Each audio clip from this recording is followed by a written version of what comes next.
pessoal, outra vez em casa. O que vale é que o Intermarché continua com os preços baixinhos. Querem alguma coisa? Traz café. Cereais. Mas se é mais barato, traz-me tudo. É poupar que a gente se entende. Azeite virgem extra clássico Oliveira da Serra a 2,99€. Siga-nos nas nossas redes sociais e em intermarché.pt. Intermarché, juntos pelo melhor e mais barato. Tu nem me enganes, esqueci que é mais barato.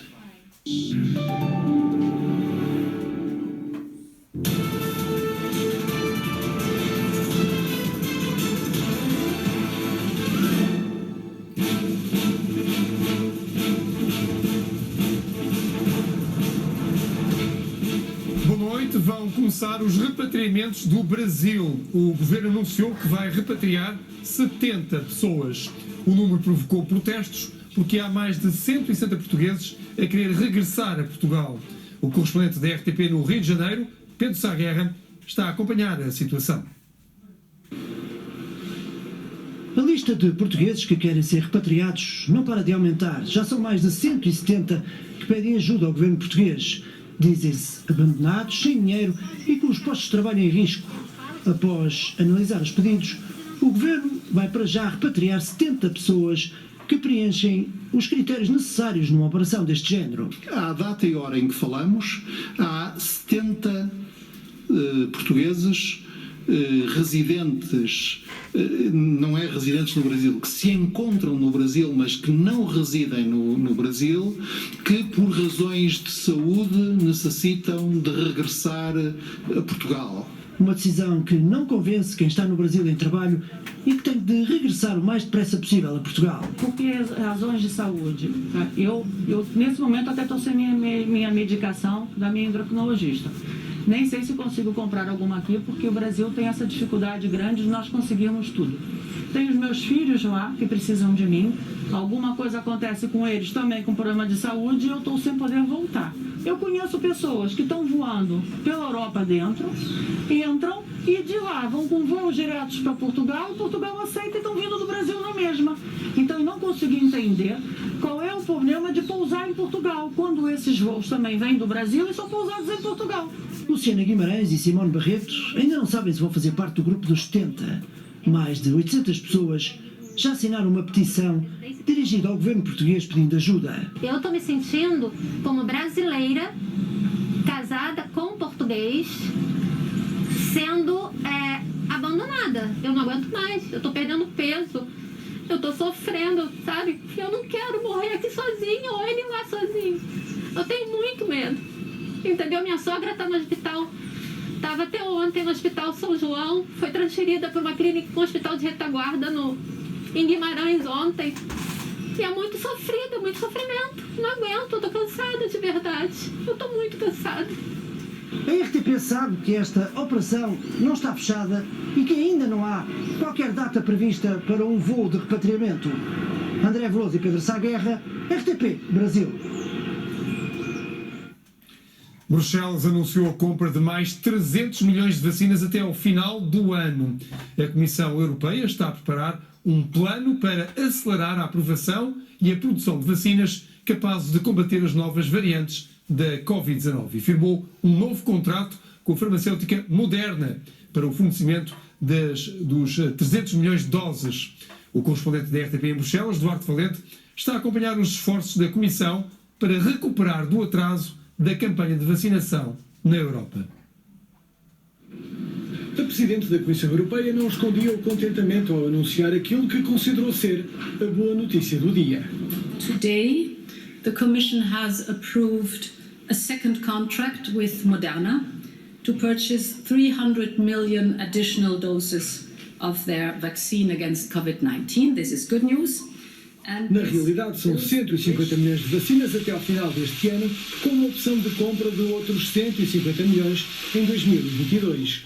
Ainda está por provar a eficácia da imunização perante as novas variantes da Covid-19, por isso Bruxelas quer adiantar-se na aprovação e produção de vacinas de segunda geração. It is a new public-private cooperation, pooling the knowledge and the resources of industry, of the research and science community, of the whole health sector, and public authorities and regulators. The aim is to use our combined strength to get ahead of the curve for the next phase of this virus. No imediato, há quem questione as razões porque a União Europeia não aceita uma alegada oferta de vacinas russas. Von der Leyen diz que falta explicar a bondade de Moscou. Here and there are ongoing news as if Sputnik would have applied by EMA. It is not the case as we speak right now. It may change, but so far they have not applied for conditional market authorization. We still wonder why Russia is offering, theoretically, millions and millions of doses while not sufficiently progressing in vaccinating their own people. This is also a question, I think, that should be answered. Com os contratos assinados até agora, a Comissão Europeia já garantiu acesso a 2.600 milhões de vacinas para os Estados-membros e países terceiros com quem mantém acordos. Com Rui Manuel Silva, Duarte Valente, RTP, Bruxelas. Nas últimas 24 horas morreram em Portugal 127 pessoas por causa da Covid-19. Apesar do número de óbitos estar a subir há 2 dias, a tendência no país continua a ser de queda. Comparando com a última quarta-feira, dia 10, são menos 40 mortes. Isto significa que, a partir de hoje, Portugal deixou de ser o país do mundo onde mais se morre por Covid-19, tendo sido ultrapassado pela Eslováquia. Somos agora o segundo país do mundo onde mais se morre por causa da pandemia. Há 36 dias que Portugal não tinha um número de internados tão baixo, há menos 345 pessoas hospitalizadas. É a terceira maior descida de internamentos num só dia e representa uma redução de 40% desde o início do mês. Também o número de doentes mais graves está a descer há 5 dias consecutivos. São hoje menos 33 nos cuidados intensivos. Foram registadas mais 2.324 infecções com o novo coronavírus. Se olharmos para o gráfico da pandemia, verificamos que, após o pico de 16.482 casos no único dia, 28 de janeiro, a queda de novos casos foi muito acentuada. Isso reflete-se na diminuição da média semanal, que é assinalada por esta linha branca. Exatamente há uma semana, a média semanal era de 4.849. Hoje é de 2.285 casos. Este valor significa que regressamos agora aos níveis de outubro, abaixo, portanto, dos valores da segunda vaga.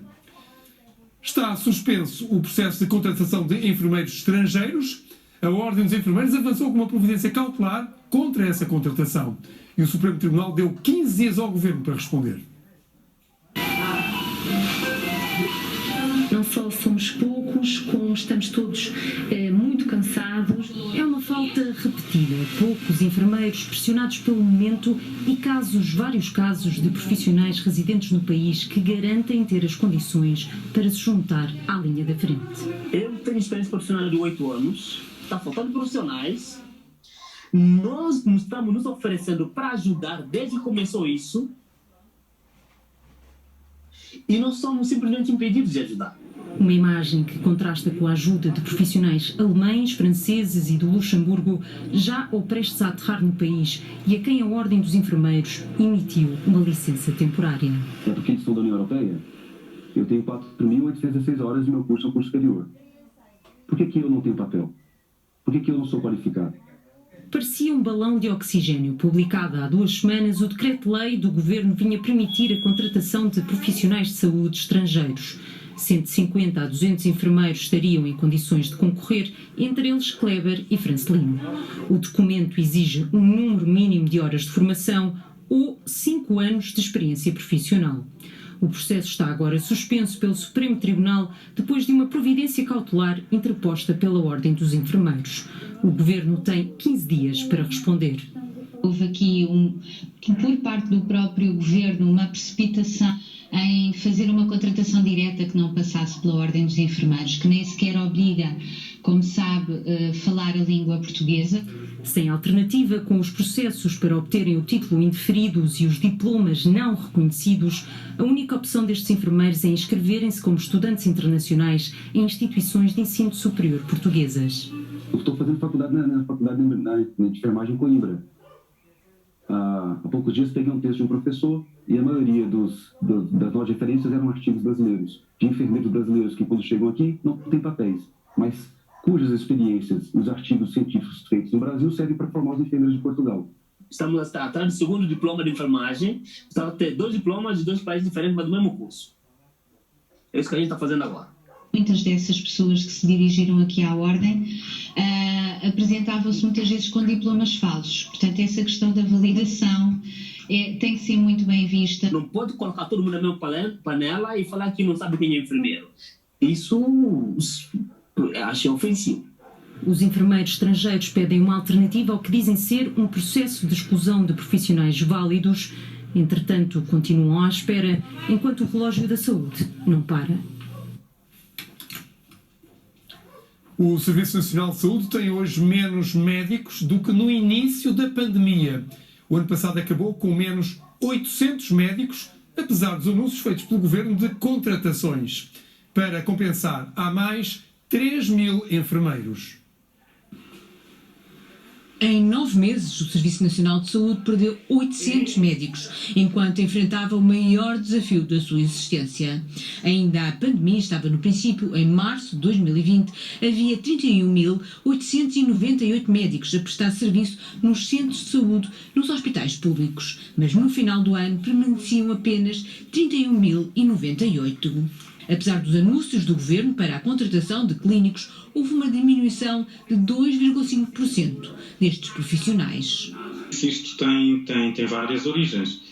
Começa logo pelo número de reformas que tem havido nesta fase, que já era previsível. Estamos com muitos colegas que estão a atingir a idade da reforma e que, portanto, estão a deixar os seus serviços e a deixar o SNS. Foram 653 os clínicos que se reformaram antecipadamente, com penalizações por não terem atingido a idade.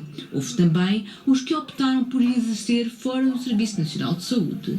E estas saídas não foram compensadas pelas contratações. Por exemplo, no último concurso para médicos recém-especialistas, 1/3 das vagas ficou por preencher. Estavam 1.385 lugares disponíveis, só 908 foram ocupados. A grande questão aqui é a dificuldade que existe em reter estes profissionais no SNS, em tornar as condições atrativas para que eles lá queiram permanecer e, portanto, vários internos, vários recém-especialistas que acabam a sua especialidade, acabam por tomar outra opção perfeitamente justificada e não permanecem no SNS, optam por ir para o privado, optam por ficar à espera de outro concurso que tenha vagas diferentes. Se o número de médicos diminuiu, o dos técnicos de diagnóstica e terapêutica e, sobretudo, o dos enfermeiros subiu. Entre março e final de dezembro houve um aumento de 6%, ou seja, no final do ano, entre entradas e saídas, havia mais 2.921 enfermeiros no Serviço Nacional de Saúde. A detenção de um cantor rapper está a provocar distúrbios na Catalunha. Estamos a receber imagens em direto de Barcelona que mostram as ruas bloqueadas com incêndios e a polícia ali presente. É a segunda noite consecutiva de confrontos em Barcelona. Mas atenção que os distúrbios ocorreram hoje também na capital, Madrid, aliás, estão a ocorrer. Tudo isto porque o rapper Pablo Hasél foi detido por injúrias à monarquia e por enaltecimento do terrorismo. O rapper barricou-se na Universidade de Barcelona, onde a polícia entrou para o deter, gerando uma vaga de contestação, uma vez que as injúrias à monarquia, sendo ilegais em Espanha, são encaradas pelo rapper e pelos seus defensores como liberdade de expressão. E, portanto, a lei estará a violar a liberdade de expressão deste artista. Os protestos saíram às ruas com esta situação que nós vemos em direto nas ruas de Barcelona, sendo que também há contestação a decorrer na capital, Madrid. Mais de 200 personalidades, incluindo Pedro Almodóvar e Javier Bardem, assinaram um manifesto a pedir a libertação do músico. A correspondente da RTP em Madrid, Daniela Santiago, está a acompanhar os protestos. Não só somos poucos, como estamos todos muito cansados. É uma falta repetida. Poucos enfermeiros pressionados pelo momento e vários casos de profissionais. Consideramos que es totalmente injusto por lo que se le quiere encarcelar. Al final él solo ha representado o ha reflejado lo que la mayoría de personas pensamos. Uma noite de fogo, destruição, violência um pouco por toda a Catalunha, com várias esquadras da polícia vandalizadas, contentores de lixo queimados, tal como tudo o que pode ajudar a erguer uma barricada. Os incidentes, horas depois da detenção de um rapper catalão, provocaram mais de 30 feridos entre manifestantes e polícias catalães. 15 pessoas acabaram detidas. Pablo Hasél foi preso esta terça-feira na Universidade de Lleida, onde estava barricado para cumprir uma pena de 9 meses de prisão, para além de 6 anos de inabilitação e 30 mil euros de multa por publicações nas redes sociais e por esta canção sobre o rei emérito. Quantos millones y millones han saqueado y derrochado durante tantos años tantos miembros de la familia real. Hasél já tinha avisado que não se entregava de forma voluntária. Foi condenado à prisão efetiva pela justiça espanhola por enaltecimento do terrorismo e injúrias à monarquia. A la cárcel van los pobres, no de infanta Cristina, pero medio país le desea la guillotina, no sabe ni hablar. ¿Por qué no te callas? A mí no me cierra la boca semejante canalla. O respondemos de forma contundente y organizada a estos gravísimos ataques del Estado o van a seguir avanzando en el recorte de los derechos y las libertades más fundamentales. Hasél já tinha sido julgado e condenado outras 3 vezes por delitos semelhantes. Agora os juízes não suspenderam o castigo. Saben que mi rap incita a luchar para conquistar vidas dignas y eso es lo que realmente temen. O governo já fez saber que quer rever os delitos relacionados com excessos no exercício da liberdade de expressão, para que aqueles que se enquadram em manifestações artísticas, culturais ou intelectuais não sofram un castigo penal. Y eso, pues evidentemente, implica una extensión en los hábitos también democráticos, en la defensa, por ejemplo, de la libertad de expresión, del derecho a la participación política y la extensión de derechos y libertades, que es en lo que está este gobierno. Daniela Santiago, RTP, Espanha. A questão é, eu estou a partilhar, vocês estão a ver, não estão? Texto. Ficaram tarefas por concluir e hoje vamos ver se conseguimos acabar. Uma professora dá aulas online ao mesmo tempo que toma conta dos bebés. Vamos ver como isto é possível já a seguir.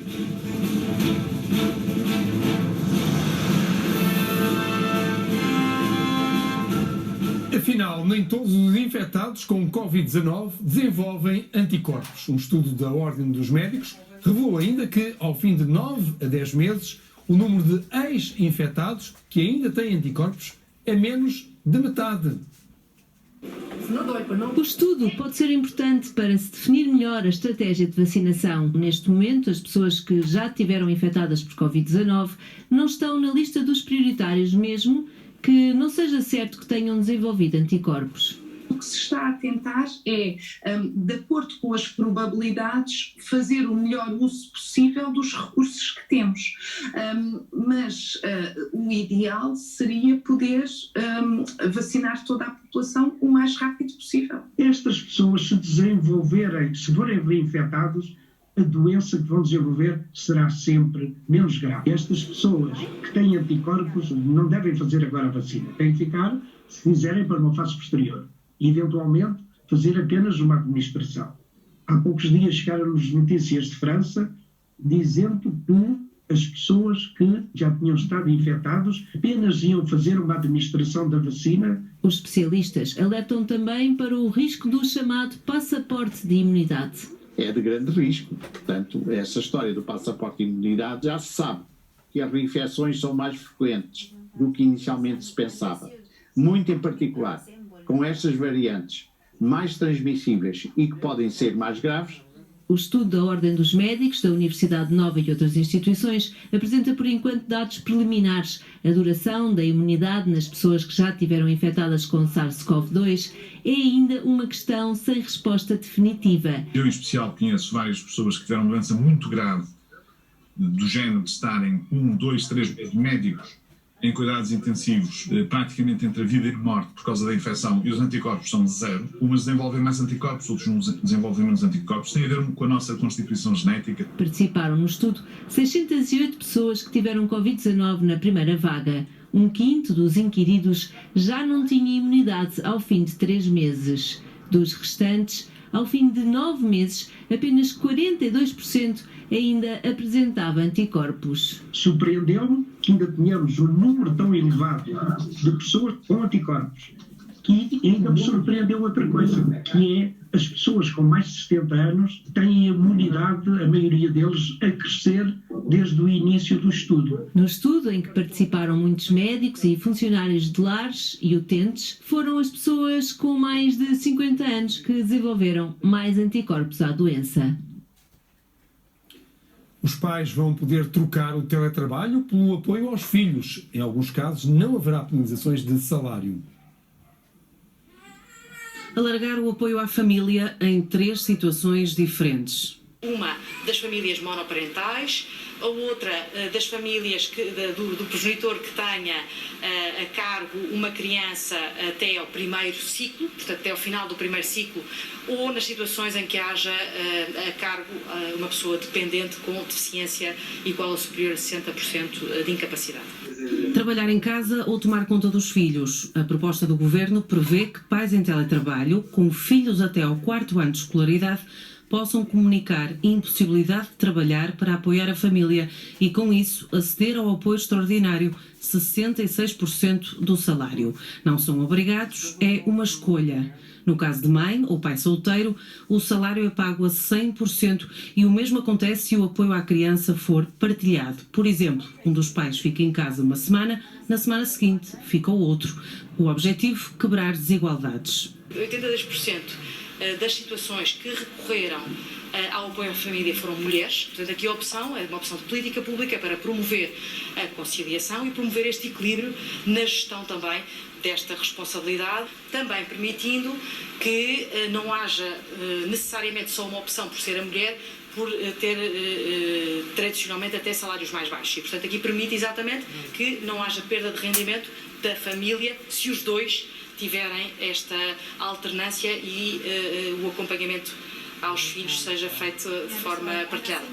A diferença é paga pela Segurança Social às empresas. A medida foi apresentada aos parceiros sociais, ainda não está em vigor.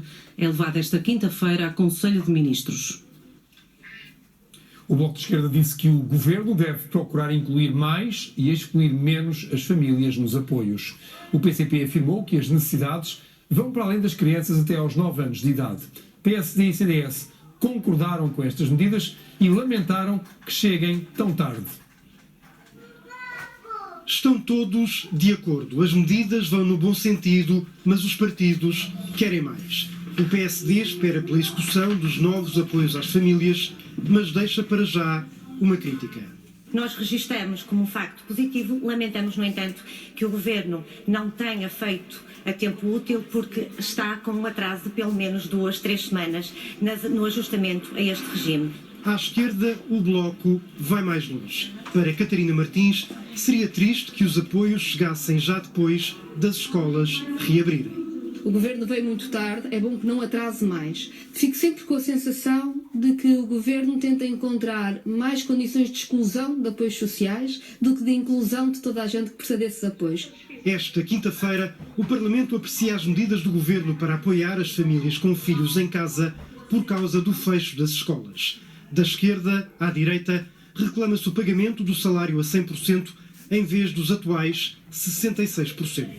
O ponto em que estamos não permite andar a fazer contas de sumir relativamente àquilo que é preciso garantir para que as famílias tenham os apoios de que necessitam. Em tempos de excepcionalidade, devem ser dados todos os meios às famílias para poderem ter uma vida familiar normal, sem comprometer estas responsabilidades ao nível profissional dos pais. o Governo quis antecipar-se à discussão no Parlamento ao apresentar novas medidas. Falta saber se esta quinta-feira a oposição terá votos suficientes para alterar o que o Executivo decretou. A Provedoria de Justiça tem recebido várias queixas sobre a falta de apoio para as famílias que trabalham em casa com filhos pequenos. Uma das queixosas foi uma professora que dá aulas online ao mesmo tempo que toma conta dos seus bebés. Ligar as câmaras, pessoal. Joana começa a terceira aula do dia. Sim, já te vi. Debaixo de olhares bem atentos. Muito bem, Bernardo. Muito complicado porque estou em casa com os meus 3 filhos, a maior parte das vezes sozinha, porque o meu marido trabalha numa fábrica e não pode ficar em teletrabalho, e eu fico em casa a dar aulas por ensino à distância, no computador, não é? Em teletrabalho, e a tomar conta dos 3, que são totalmente dependentes de mim. Ora bem, em relação à aula de hoje, vai ser um bocadinho mais demorada porque temos coisas para fazer de ontem que não conseguimos concluir. Tenho um escritório improvisado na cozinha, porque para já não tenho espaço para ter noutro sítio, e depois também não ia para o quarto e deixava-os aqui sozinhos, não é? Eu tenho que estar num sítio onde tenho tudo à mão, mudo as fraldas aqui ao lado, eu alimento-os aqui e estou a dar aulas ali. A aula de hoje. Em 15 metros quadrados, junta as duas facetas. Professora de português e francês e mãe do Miguel, 3 anos, do João e da Inês, gêmeos de 1. E no teu lugar.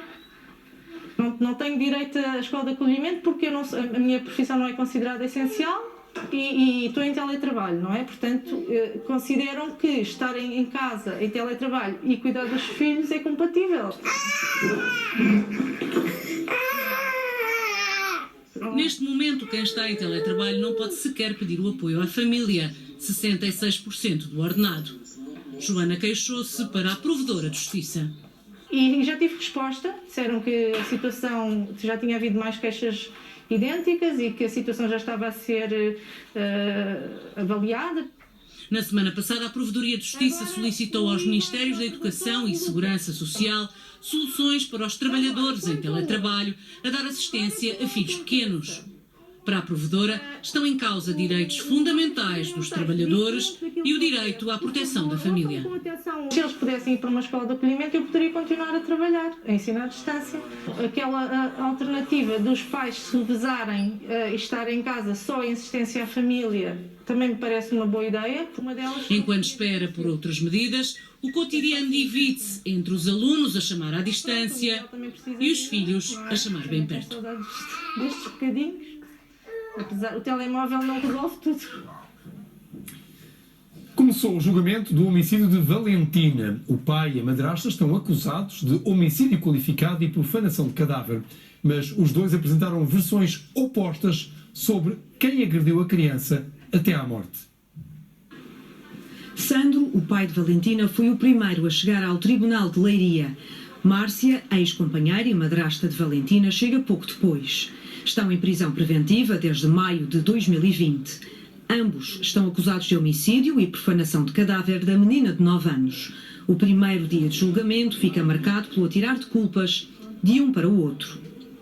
Só dei umas palmadas e confrontei-a com as suspeitas de abuso sexual. Ele deu-lhe murros na cabeça com muita força. Ele tinha o hábito de fazer isso quando estava mais enervado. Perdia o controle. Por que não pediu ajuda? Tinha medo. Ameaçou os meus filhos. A tortura à Valentina começa na banheira. E também aqui, um passa para o outro, o que terá sido o início do homicídio. Estava a dormir e acordei com os gritos da Valentina. Fui à casa de banho e a Márcia já estava com a Valentina na água quente. Foi só a Márcia? Exatamente. Quando cheguei, a Valentina estava a começar a desfalecer e a ter espasmos. Foi o Sandro que meteu a menina na banheira. Tentei chamá-lo à razão, mas ele empurrava-me. A RTP é o próprio advogado de Sandro que aponta falta de consistência aos depoimentos. Ele fez a mesma versão e não foi consistente. Basicamente é isso. Ele continuou a não ser consistente. Eu apenas o alertei que ele tinha que ser mais consistente. O filho de Márcia, a madrasta, confirma a versão da mãe. Numa gravação ouvida em tribunal, o rapaz de 13 anos diz que a mãe chorava a mandar Sandro parar e disse para chamar o INEM. Ele disse que não e que a filha era dele. Sandro confessou nesta sala de audiências que largou o corpo da filha num pinhal e que combinou com a companheira reportar o desaparecimento à GNR. Márcia concordou, mas disse que tentou sempre que Sandro pedisse ajuda. A senhora é cúmplice? Sim, disse para pedirmos ajuda. Ele disse que não queria ficar preso. O Sandro diz que foi a senhora e a senhora diz que foi ele. Sabe que às vezes isto tem o efeito contrário. Eu estou a dizer a verdade. A mãe de Valentina saiu do tribunal a correr. Lá dentro disse que a filha nunca se queixou de maus tratos e que até dizia que tinha 2 mães. Os factos remontam a maio de 2020. Esta quarta-feira foram ouvidas 7 testemunhas. O julgamento é retomado a 24 de março.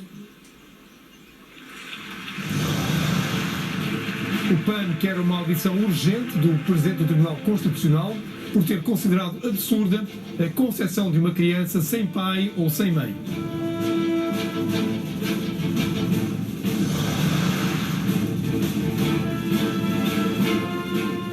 Portugal planeia usar a bazuca europeia na saúde, na habitação e no digital. O plano está em consulta pública e deve ser entregue em Bruxelas até ao final do mês. António Costa chama-lhe a vitamina anticrise que pretende tornar Portugal mais resiliente, verde e digital. O plano de recuperação e resiliência assenta em 3 pilares. O primeiro, a resiliência, recebe a fatia de leão, 8.543 milhões de euros de dinheiros europeus, acompanhados de 2.399 milhões de empréstimos. Para a transição climática estão disponíveis 2.888 milhões de euros e podem ser pedidos empréstimos de 300 milhões. No capítulo da transição digital estão apenas previstas subvenções europeias no valor de 2.513 milhões de euros. Uma das áreas contempladas no plano é o Serviço Nacional de Saúde. Os cuidados primários, por exemplo, vão receber um investimento de 463 milhões de euros. Os médicos de família estão satisfeitos, mas deixam um aviso. Obviamente que estas necessidades materiais de infraestruturas e de equipamentos são absolutamente cruciais, mas temos que garantir que depois temos os recursos humanos que potenciem todos estes investimentos que vão ser feitos e que temos recursos humanos que permaneçam no SNS. Não estamos a falar só de contratar temporariamente, precisamos que eles lá se mantenham. A habitação é outra das áreas em destaque. No plano vai receber 1.633 milhões de euros em fundos europeus, o que não chega para os mediadores imobiliários. Nós estávamos a contar com um valor superior. O valor que agora que é indicado no dia de hoje é cerca de metade daquilo que estava previsto. Eu, na altura, achei o valor bastante interessante. Eu acho que alguma coisa se tem que fazer e só o Estado é que pode fornecer habitação, porque nós precisamos urgente de habitação para a classe média e média baixa. O plano de recuperação e resiliência prevê 36 reformas, 77 investimentos. Conta com 13.900 milhões de euros de fundos europeus e 2.700 milhões em empréstimos. O documento é enviado para Bruxelas até ao final do mês. A expectativa é que o dinheiro chegue antes do verão. O Presidente da Confederação do Turismo exigiu mais medidas de apoio às empresas. O representante da indústria turística afirmou que as atuais medidas estão gastas e não respondem aos prejuízos causados pela pandemia. Francisco Calheiros diz que o turismo fez uma marcha atrás de 27 anos. É este o impacto da pandemia num dos setores que mais sofreu e exige mais medidas de apoio. Houve medidas muito importantes feitas por parte do Governo, mas essas medidas estão, de facto, ultrapassadas, essas medidas estão gastas. E, portanto, é urgente termos novas medidas para apoio à economia e às empresas, porque estamos a ficar na fase final da pandemia, esperamos nós, e as empresas estão, de facto, exaustas, já não aguentam mais, gastaram as suas reservas. Do lado da UGT, a acusação de que as empresas continuam a despedir, apesar de receberem apoio do Estado. Há muitas empresas que continuam a despedir. Entre o dia 20 de março do ano passado e o dia 24 de janeiro deste ano, 365 mil trabalhadores perderam os seus postos de trabalho. Mas a verdade é que não podemos permitir que quem recebe apoios do Estado, ao fim de 60 dias, aproveite a boleia e, portanto, mete os trabalhadores no olho da rua. A central sindical diz que o confinamento tem que ser mantido e exige que o governo alargue o apoio hoje anunciado aos pais com filhos no 5º e 6º ano de escolaridade. Em 2020, apesar da pandemia, a agricultura cresceu. Para a CAP, é urgente aliviar o confinamento. O que nós precisamos é que o Governo decida e resolva os problemas associados ao combate à pandemia para que todas as atividades empresariais possam se ir libertando deste confinamento asfixiante para a própria economia.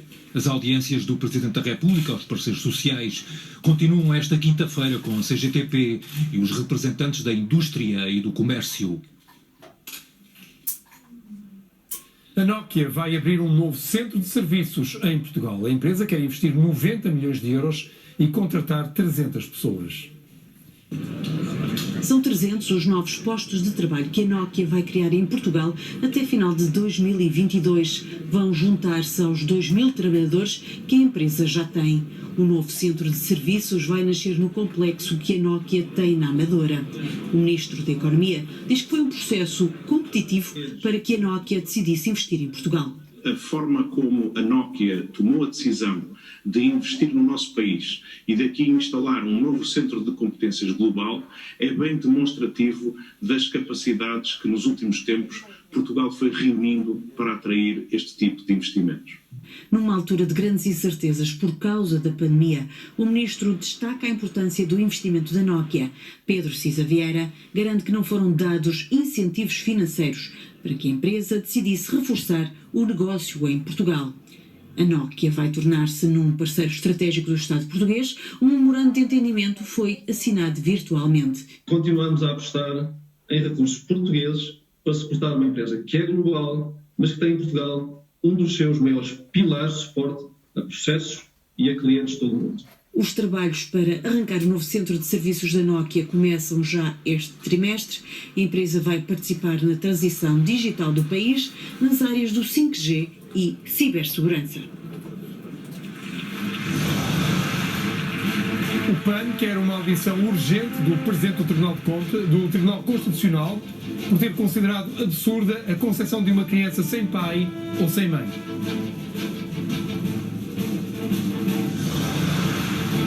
Uma das filhas do emir do Dubai poderá estar presa numa casa por ordem do pai.